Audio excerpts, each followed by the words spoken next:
ओम श्री साई राम। स्वामी कहते हैं, प्रेम मनुष्य को भगवान की ओर ले जाता है। मनुष्य की आध्यात्मिक यात्रा के 3 प्रमुख पड़ाव है।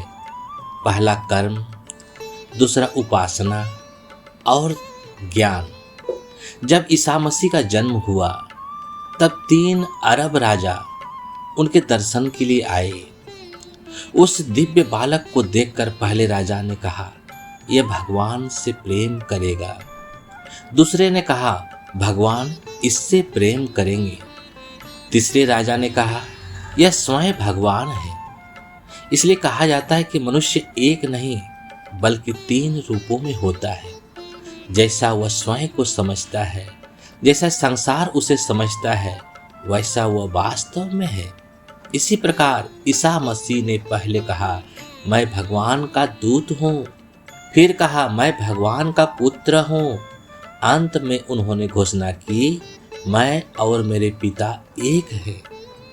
पहचान कि ये 3 स्तर मनुष्य के 3 स्वरूपों को दर्शाते हैं, शरीर, मन और आत्मा। आध्यात्मिक स्वरूप यह बताता है कि मनुष्य वास्तव में भगवान का ही अंश है। हनुमान जी ने भी श्री राम से कहा, देहा बुद्धि से मैं आपका सेवक हूँ, मन बुद्धि से मैं आपका अंश हूँ और आत्म बुद्धि से आप और मैं एक हैं। हर मनुष्य को इसी भावना से जीवन जीना चाहिए। पहले स्वयं को भगवान का दूत मानकर कर्म मार्ग अपनाना चाहिए और अच्छे पवित्र कार्य करने चाहिए। इसके बाद उपासना का मार्ग आता है, सेवा, भजन, जप और तप। अंत में ज्ञान का मार्ग आता है, जो सच्ची बुद्धि और आत्म साक्षात्कार तक ले जाता है।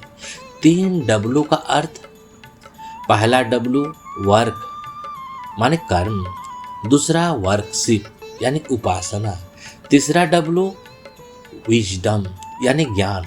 कर्म, उपासना, ज्ञान, लेकिन अंतिम लक्ष्य विजडम अर्थात आत्मज्ञान होना चाहिए। भगवान प्रत्येक हृदय में अंतर्यामी रूप में विद्यमान है। भगवान प्रत्येक हृदय में अंतर्यामी रूप में विद्यमान है। जैसे दूध के प्रत्येक कण में मक्खन छिपा रहता है, वैसे ही भगवान संपूर्ण सृष्टि में व्याप्त है। मक्खन को पाने के लिए दूध को दही बनाकर मथना पड़ता है। उसी प्रकार हृदय रूपी पात्र में प्रेम रूपी दूध को भक्ति और साधना से मथने पर भगवान प्रकट होते हैं। इसलिए प्रेम, सेवा और साधना के द्वारा अपने भीतर छिपे परमात्मा का अनुभव करो। ओम श्री साई राम। जय जय साई राम।